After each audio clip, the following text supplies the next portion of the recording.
Hello बच्चों, क्या हाल चाल, कैसे हैं आप सभी? सब मज़े में? मैं राघव चौधरी और आप सभी का स्वागत करता हूं कॉमर्स दुनिया में। और बेटे, अब तक के वीडियो में हम लोगों ने फंडामेंटल ऑफ पार्टनरशिप फार्म के अंदर इसके इंट्रोडक्शन से लेकर के हम लोगों ने इंटरेस्ट ऑन पार्टनर्स लोन तक कैलकुलेट करना सीख लिया है, ठीक है। और इस वीडियो के अंदर हम लोग क्या सीखने वाले हैं, तो इस वीडियो के अंदर मैं आप लोगों को सिखाने वाला हूं कि profit and loss appropriation account किस तरीके से तैयार किया जाता है, उसकी जर्नल एंट्रीज कैसे बनाई जाती है, और साथ में हम इसको कुछ 2-3 क्वेश्चंस, इंपॉर्टेंट क्वेश्चंस के थ्रू भी सीखेंगे, ठीक है। आखिरी तक इस वीडियो को देखिएगा, ठीक है। आपको सब कुछ समझ में आ जाएगा। चलिए स्टार्ट करते हैं profit and loss appropriation account का।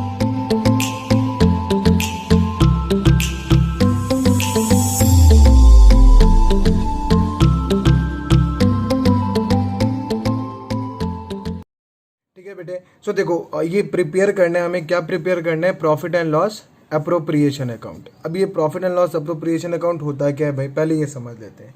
देखो, profit and loss appropriation account एक ऐसा अकाउंट होता है जिसके अंदर हम लोग क्या करते हैं, डिस्ट्रीब्यूशन करते हैं। डिस्ट्रीब्यूशन किस चीज़ का भैया? प्रॉफिट हो या चाहे लॉस हो, प्रॉफिट हो या लॉस हो, डिस्ट्रीब्यूशन ऑफ प्रॉफिट और लॉस किसके बीच में भाई? Among partners. तो एक बात तो क्लियर हो गया कि प्रॉफिट एंड लॉस अकाउंट एक ऐसा अकाउंट होता है जिसके अंदर हम प्रॉफिट एंड लॉस को डिस्ट्रीब्यूट करते हैं पार्टनरों के बीच में, ठीक है बच्चे। अब देखो, इसका थोड़ा सा बैकग्राउंड समझते हैं हम लोग 11th क्लास के अंदर हम लोगों ने, याद होगा जब आप लोगों ने फाइनेंशियल स्टेटमेंट तैयार किया था सोल प्रोप्राइटरशिप के लिए, तो सबसे पहले हम लोगों ने क्या बनाना सीखा था? तो कहोगे सर हम लोगों ने ट्रेडिंग अकाउंट सीखा था। अब ट्रेडिंग अकाउंट बनाने के बाद हम लोग क्या बनाते थे? तो सर हम प्रॉफिट एंड लॉस अकाउंट बनाते थे। प्रॉफिट एंड लॉस अकाउंट हम लोग तैयार करते थे। प्रॉफिट एंड लॉस अकाउंट बनाने के बाद बेटे हम क्या बनाते थे? हम बैलेंस शीट बनाते थे। अब यहाँ पे क्या है कि बैलेंस शीट हम बाद में बनाएंगे। प्रॉफिट एंड लॉस अकाउंट के बाद हम एक नया अकाउंट बनाएंगे, this is called profit and loss appropriation account, जिसको हम क्या नाम देंगे? Profit and loss appropriation account, ठीक है बेटे। अब समझते हैं कि इनका सिग्निफिकेंस क्या है। हम लोगों ने ट्रेडिंग अकाउंट जब पढ़ा था तो हम लोगों ने इसके अंदर क्या किया था, जो हमारे डायरेक्ट नेचर के इनकम थे, डायरेक्ट इनकम और डायरेक्ट एक्सपेंस, इनको हम लोग रिकॉर्ड करते थे। भाई गलत तो नहीं बोल रहा हूँ मैं? डायरेक्ट एक्सपेंस और डायरेक्ट इनकम को रिकॉर्ड करते थे, और इन दोनों के डिफरेंस से हमें यहाँ पे क्या मिलता था? जो भी हम करते थे क्या मिलता था, याद करो। आ रहा है याद? बहुत बढ़िया, शाबाश। ग्रॉस प्रॉफिट या ग्रॉस लॉस, यही दो बातें मिलती थी, जिनको हम क्या करते हैं, यहाँ से इसको यहाँ पे ट्रांसफ़र कर देते थे। और ट्रांसफ़र करने के बाद हम यहाँ पे दो चीज़ों को रिकॉर्ड करते थे, एक इनडायरेक्ट इनकम और दूसरा इनडायरेक्ट एक्सपेंस, ठीक है। ऑफिस एक्सपेंस भी हम लोग जिसको बोलते थे इनडायरेक्ट एक्सपेंस। और इन दोनों को एडजस्टमेंट में और ये प्लस करने के बाद हमें क्या मिलता था? नेट प्रॉफिट, याद आ रहा है? या नेट लॉस। अब ये नेट प्रॉफिट या नेट लॉस जो आता था, इसको हम बैलेंस शीट में ट्रांसफ़र करते थे, कैपिटल एडजस्टमेंट के साथ ऐड करते थे, बात खत्म। लेकिन अब क्या हो गया, तो अब तक हम लोगों ने देखो इसके अंदर हमने जो भी रिकॉर्ड किए थे इनकम या एक्सपेंस, वो डायरेक्ट नेचर के थे, ये इनडायरेक्ट नेचर के थे। अब ये जो एक्सपेंस हम लोगों ने रिकॉर्ड किया था ना इसके अंदर, ये सारे के सारे वो एक्सपेंस थे जो चार्ज अगेंस्ट प्रॉफिट होते हैं। जो क्या होते हैं बेटे, लास्ट वीडियो में मैंने बताया था चार्ज अगेंस्ट प्रॉफिट का क्या मतलब है, कि जो ऐसे एक्सपेंस जो प्रॉफिट होने या ना होने से उन पर कोई फ़र्क नहीं पड़ता, वो एक्सपेंस को हमें पे करना ही पड़ता है। ऐसे एक्सपेंस को हम लोगों ने नाम दिया था चार्ज अगेंस्ट प्रॉफिट। तो और ख़ास बात क्या थी कि यहाँ पे जितने भी एक्सपेंस होते थे उनमें मोस्टली आउटसाइडर्स के होते थे, मतलब ऑनर की बात नहीं की जाती थी। याद है सबको? ऑनर की बात हम नहीं करते थे, मतलब ऑनर को हम पीएनएल अकाउंट के अंदर कुछ भी नहीं देते थे। अब हुआ क्या कि भाई वहाँ पे तो चलो एक ही बंदा था, देने के बाद जो पैसा बच गया वो सारा का सारा उस इकलौते बंदे का। लेकिन हो क्या गया, अब हम एक नए फॉर्म ऑफ बिजनेस में जिसको हमने नाम दिया प्रॉफिट एंड लॉस अकाउंट, जिसको हम लोगों ने नाम दिया पार्टनरशिप। अब पार्टनरशिप के अंदर पार्टनर्स होते हैं अलग अलग, तो उनके बीच में पैसा बटेगा भी, इकलौता कोई बंदा तो है नहीं जो सारा पैसा लेके चला जाएगा, जो हम डायरेक्टली बैलेंस शीट में ट्रांसफ़र करेंगे। तो अब हमें क्या होगा, उन पैसों को, बचे हुए पैसों को पार्टनरों के बीच में उनकी शेयरिंग करनी होगी। तो शेयरिंग करने के लिए या पार्टनरों के बीच में जो पैसा डिस्ट्रीब्यूट किया जाता है उसके लिए हम एक नया अकाउंट तैयार करते हैं और उस अकाउंट को हम लोग क्या नाम देते हैं, profit and loss appropriation account. अब इस अकाउंट के अंदर क्या करते हैं बेटे, दो बातें करते हैं। जितना भी हमें पैसा देना होता है, अमाउंट जितना भी हमें पेड करना होता है, पेड टू पार्टनर, जितना भी पैसा पार्टनर को देना होता है उसकी रिकॉर्डिंग करते हैं, और जितना भी पैसा अमाउंट रिसीवेबल फ्रॉम पार्टनर, और जितना पैसा पार्टनर से हमें लेना होता है, बस इन दो बातों को रिकॉर्ड किया जाता है। मतलब पार्टनर से पैसों का आना और पार्टनर को पैसों का जाना, इन दो बातों की रिकॉर्डिंग की जाती है profit and loss appropriation account में। कहने का मतलब profit and loss appropriation account में हम आउटसाइडर की बात नहीं करते। हम, ये एक अकाउंट ऐसा होता है जो अप्रोप्रिएट होता है। अप्रोप्रिएट का मतलब प्रॉफिट होता है तो हम देते हैं, नहीं प्रॉफिट होता है तो नहीं देते। ठीक है, तो जितनी भी चीज़ें होंगी वो अप्रोप्रिएट होती हैं। अब वो एक्सेप्शनल केस अलग है, उसको हम लोग बाद में डिस्कस करेंगे। ठीक है बेटे, यहाँ तक समझ में आ रहा है? तो यहाँ तक मैंने आपको ये बताया कि ट्रेडिंग अकाउंट, P&L अकाउंट और बैलेंस शीट के बीच में एक अकाउंट आ गया जिसका नाम दिया हम लोगों ने profit and loss appropriation account. अब इसको हम बनाना सीखते हैं। चलिए स्टार्ट कीजिएगा। ठीक है बच्चे, सो जो प्रॉफिट एंड लॉस अकाउंट बना करके हमें नेट प्रॉफिट या नेट लॉस मिलता था ना, हम क्या कर देते, पहले बैलेंस शीट में डायरेक्टली ट्रांसफ़र कर देते। अब हम बैलेंस शीट में डायरेक्टली ट्रांसफ़र नहीं करने वाले। अब हम क्या करने वाले, उस प्रॉफिट को हमें डिस्ट्रीब्यूट करना है अमंग द पार्टनर, राइट। तो हम उस प्रॉफिट को बैलेंस शीट में ना करके हम क्या करेंगे, उसको पहले profit and loss appropriation account के अंदर ट्रांसफ़र करेंगे। तो जब हम profit and loss appropriation account में लिखेंगे तो बाय नेट प्रॉफिट लिख लो, या कुछ ऐसे भी लिखते हैं by profit and loss account. Profit and loss account भी लिखते हैं, कोई प्रॉब्लम नहीं है। ठीक है, मेन चीज़ें समझने वाली बात है। ये अगर लॉस हुआ तो इधर आ जाएगा नेट लॉस। ठीक है, नेट लॉस हुआ तो इधर आ जाएगा। अब देखो, पार्टनर को हम कुछ चीज़ें देते हैं और पार्टनर से हम कुछ चीज़ें लेते हैं। अब देते क्या है, देखो जो हमारे पास प्रॉफिट है ये पार्टनरों के बीच में बढ़ता है अलग अलग नाम से, भले ही उसके नाम हम कुछ भी ले, लेकिन हम बांट तो पार्टनरों में रहे। वैसे इंटरेस्ट ऑन कैपिटल, अगर क्वेश्चन में इंटरेस्ट ऑन कैपिटल को लेके बात कही गई है कि इंटरेस्ट ऑन कैपिटल देना है, ठीक है, तो इंटरेस्ट ऑन कैपिटल मान लेते हैं कि दो पार्टनर हैं ए और बी, तो इन दोनों को इंटरेस्ट ऑन कैपिटल देना होगा तो दे देंगे। अगर मान लो ए को कहा गया कि भाई ए को सैलरी देनी है तो ए को सैलरी दे दो। अगर कहा गया कि भाई बी को कमीशन देना है, बी को कमीशन देना है तो बी को कमीशन दे दो। बोल रहा है क्वेश्चन कि भाई हमें ना कुछ पैसा रिजर्व में भी रखना है, हमें कुछ पैसा रिजर्व बोलो या जनरल रिजर्व बोल रहे हो, बात एक ही है। ठीक है, हमें कुछ पैसा रिजर्व में रखना है और हमें जो पार्टनर ने पैसा विड्रॉल किया होगा ना उस पर हमें क्या करना है बच्चे, उस पर हमें ना इंटरेस्ट ऑन ड्राइंग चार्ज करना है। तो भाई अब देखो, ये हम पैसा देते हैं, पार्टनरों को देते हैं। अब देंगे तो कहाँ पे, उनके कैपिटल बढ़ेंगे, देंगे तो कैपिटल बढ़ेगा। लेकिन जो इंटरेस्ट ऑन ड्राइंग तो हमें पार्टनर से लेना होता है, पार्टनर्स के लिए एक्सपेंस होता है, लेकिन फर्म के लिए, मतलब मैं कौन हूँ, फर्म, तो मेरे लिए इंटरेस्ट ऑन ड्राइंग जो है वो क्या होता है, इनकम हो जाता है, और पार्टनर के लिए क्या हो जाता है, एक्सपेंस हो जाता है। ये पार्टनरों को मुझे देना है तो ये पार्टनरों के लिए क्या हो गया, इनकम, और मेरे लिए क्या हो गया बच्चे, एक्सपेंस। क्लियर है? अब यहाँ से अगर ए और बी ने पैसा अगर विड्रॉल कर रखा है तो मैं उन पे क्या करूँगा, इंटरेस्ट लूँगा, तो इंटरेस्ट लूँगा तो मेरे लिए आमदनी है।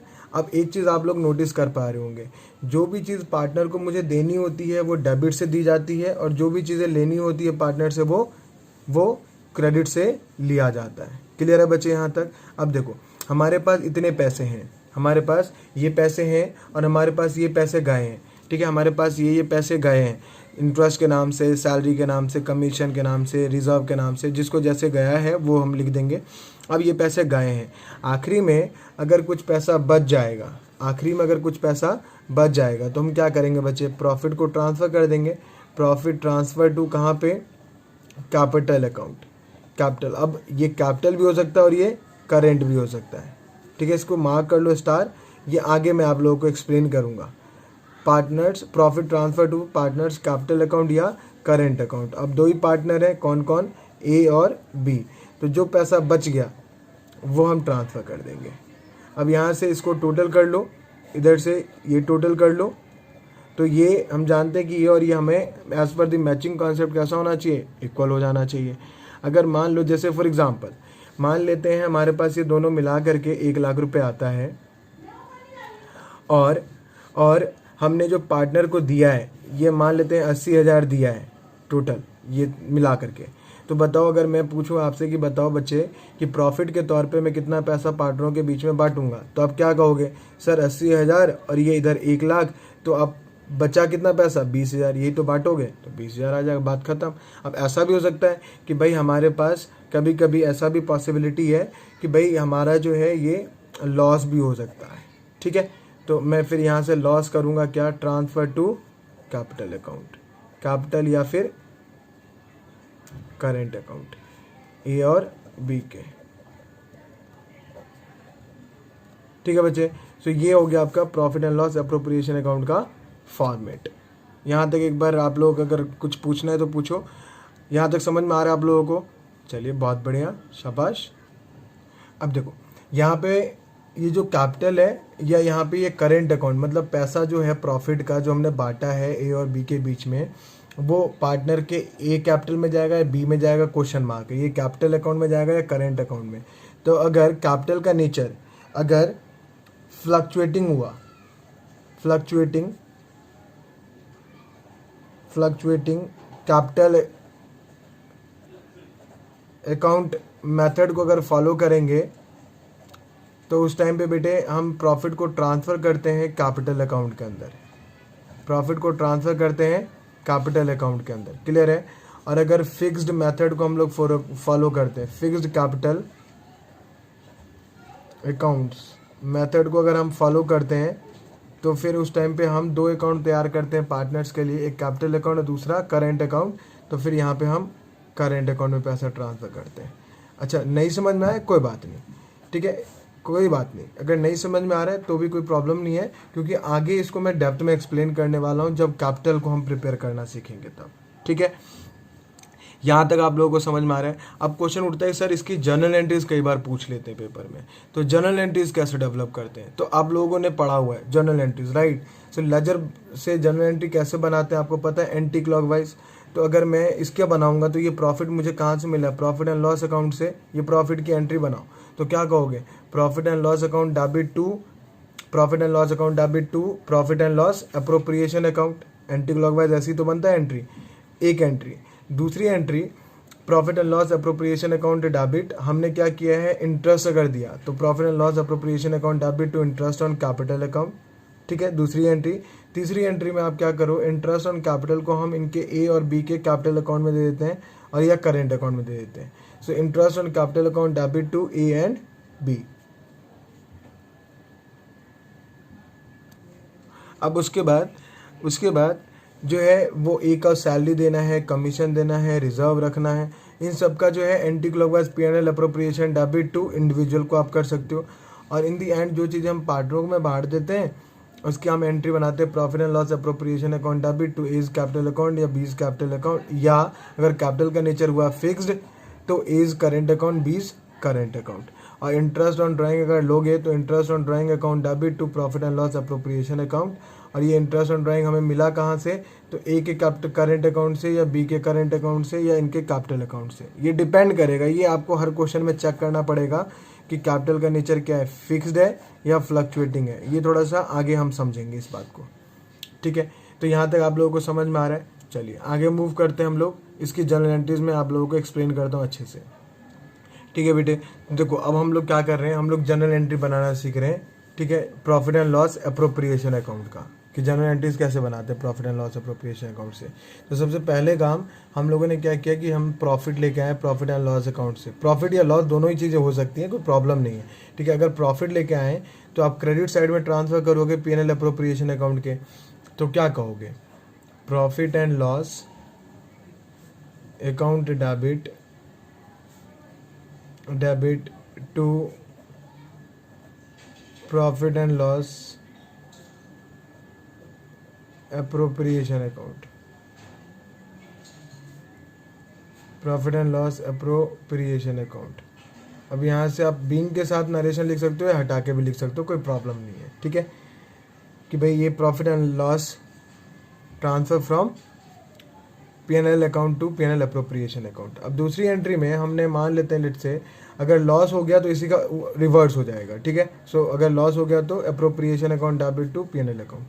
अब उसके बाद अगर मान लो इंटरेस्ट देना है तो एंटी क्लॉकवाइज एंट्री इमेजिन करो कि सामने आपके P&L अप्रोप्रिएशन अकाउंट बना हुआ है। देखो सामने P&L अप्रोप्रिएशन अकाउंट बना है, जो चीज़ें हमने पार्टनर को दी है वो डेबिट में, जो चीज़ें हमने पार्टनर से ली है वो क्रेडिट में। अब एंटी क्लॉकवाइज अगर एंट्री बनाओगे तो क्या बनेगा, profit and loss appropriation account debit to, अगर इंटरेस्ट ऑन कैपिटल दे रहे हो तो interest on capital account to interest on capital account. मैंने कहा बीइंग हमें क्या करना है बेटे, interest on loan to interest on capital to partner देना है। अब इसी की दूसरी एंट्री जो बनती है, अब ये इंटरेस्ट ऑन कैपिटल जो P&L अकाउंट से हमने कैपिटल अकाउंट में ट्रांसफ़र किया, interest on capital account debit to, अब क्या करें इंडिविजुअली मान लेते हैं ए और बी ही हैं तो ए इज़ कैपिटल अकाउंट। अब ये करेंट अकाउंट भी हो सकता है और या बी इज़ करेंट अकाउंट भी, कैपिटल अकाउंट और करेंट अकाउंट दोनों ही हो सकते हैं। डिपेंड करेगा कि कैपिटल का नेचर फिक्स है या फ्लक्चुएटिंग है। अगर फ्लक्चुएटिंग हुआ तो कैपिटल अकाउंट और अगर फिक्स हुआ तो करेंट अकाउंट। यहाँ तक बात समझ में आ गया आप लोगों को। अब देखो मैं बताने वाला क्या हूँ, यहाँ से ये दो बातें देखो। अब यहाँ पे देखो interest on capital to partners, हमने इसको क्या किया, क्रेडिट किया, और हमने इसको यहाँ पे क्या किया, डेबिट किया। अब कोई भी चीज़ डेबिट क्रेडिट करने से क्या हो जाता है, अपने आप में एडजस्ट हो जाता है। अब ये जब एडजस्ट हो जाएगा तो यहाँ से ऑल्टरनेटिव एंट्री क्या बन सकती है बताओ। इन दोनों एंट्री को अगर मैं मर्ज करूँ तो कंबाइंड एंट्री ये बन जाएगी। इन दोनों को मिला करके अगर मैं एंट्री बनाऊँ तो क्या बनेगा बताओ बेटे, profit and loss appropriation account debit to A's capital account to B's capital account.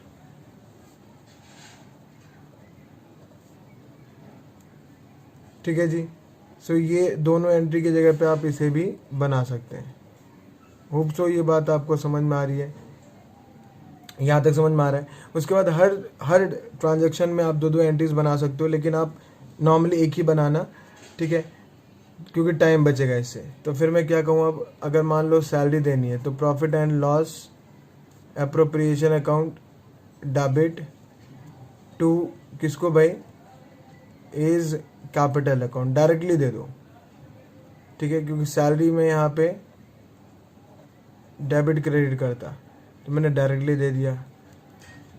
चौथी एंट्री में क्या करें, मान लो हमने वहाँ पे कमीशन दिया था बी को, तो फिर again profit and loss appropriation account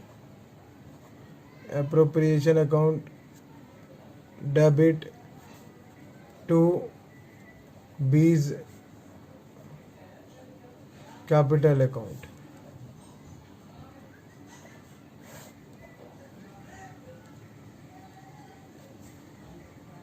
अब देखो हमने बी को कमीशन दे दिया, भाई मैं पीछे एक्सप्लेन कर चुका हूँ, दो एंट्री बना लो या दोनों को कंबाइंड कर लो, तो मैं कंबाइंड कर रहा हूँ, ठीक है।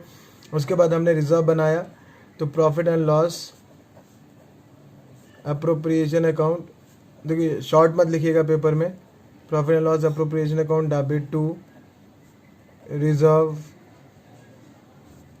Account, profit and loss appropriation account debit to reserve account. और आखिरी में हम लोगों ने क्या किया था, प्रॉफिट्स को बांट दिया था, profit and loss appropriation account debit to profit and loss appropriation account debit to, मान लो पार्टनर्स के हमने ट्रांसफ़र किया होगा, तो अगर एज के कैपिटल अकाउंट, कैपिटल का नेचर अगर मान लो फ्लक्चुएटिंग है तो कैपिटल आ जाएगा, और अगर फिक्स्ड है तो करेंट अकाउंट आ जाएगा। अब मैं डेप्थ में इसको आगे एक्सप्लेन करूँगा, ठीक है, घबराना नहीं है। बीज कैपिटल अकाउंट या फिर करेंट अकाउंट,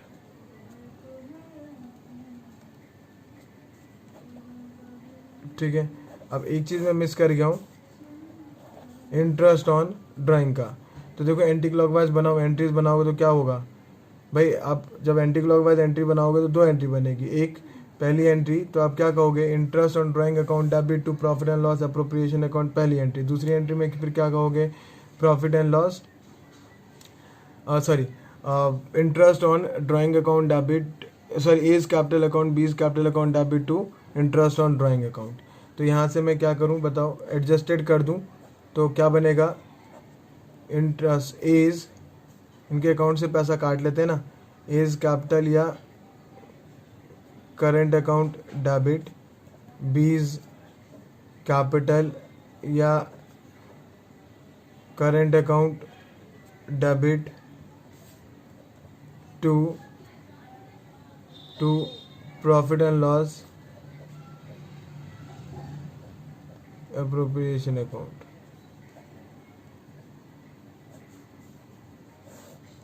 ठीक है, तो ये रही जर्नल एंट्रीज, और मैं उम्मीद करता हूँ कि ये जर्नल एंट्री तक आप लोगों को समझ में आ रहा होगा। बस एक चीज़ और समझ लो कि यहाँ पे देखो, यहाँ पे ये जो प्रॉफिट एंड लॉस अकाउंट से हमें मिलता है प्रॉफिट, ये होता है हमारा जनरली नेट प्रॉफिट। क्या होता है बेटे, ये होता है हमारा नेट प्रॉफिट, जो प्रॉफिट एंड लॉस अकाउंट के सारे आइटम्स को हम माइनस करके लेके आते हैं यहाँ पे, ठीक है। और ये जो 20,000 जो है यहाँ पे एग्जाम्पल के तौर पे, ये होता है हमारा डिविजिबल प्रॉफिट, जो पार्टनरों के बीच में डिवाइड होता है। तो ये रिजर्व निकालने के लिए आपको काम आएगा। कई बार रिजर्व बोलता है कि 10% ऑफ डिविजिबल प्रॉफिट या 10% ऑफ नेट प्रॉफिट। कई बार नेट प्रॉफिट गिवन नहीं होता है, कई बार खाली प्रॉफिट गिवन होता है, और कुछ ऐसे आइटम्स दे देगा जो प्रॉफिट एंड लॉस अकाउंट में जाना चाहिए था, या फिर ऐसा आइटम जो कि चार्ज अगेंस्ट प्रॉफिट होता है, जिसको माइनस करना चाहिए था बट प्रॉफिट से माइनस नहीं हुआ होता है, फिर नेट प्रॉफिट नहीं देगा आपको। तो आपका काम क्या होगा कि उस प्रॉफिट में से जो पीएनएल अकाउंट के आइटम्स हैं उसको माइनस कर दो, और माइनस करने के बाद आप क्या करो, निकाल पाओ नेट प्रॉफिट। ठीक है बेटे, तो इसी के बेस पे चलिए कुछ क्वेश्चंस देखते हैं। ठीक है बेटे, सो इसी टॉपिक के ऊपर जो है क्वेश्चन जो है मैं वो इसी टॉपिक पे क्वेश्चन जो है 4-5 वो हम अगले वीडियो में कवर करते हैं, क्योंकि ये लंबा हो रहा है। ठीक है, सो चलिए देखते रहिए कॉमर्स दुनिया को।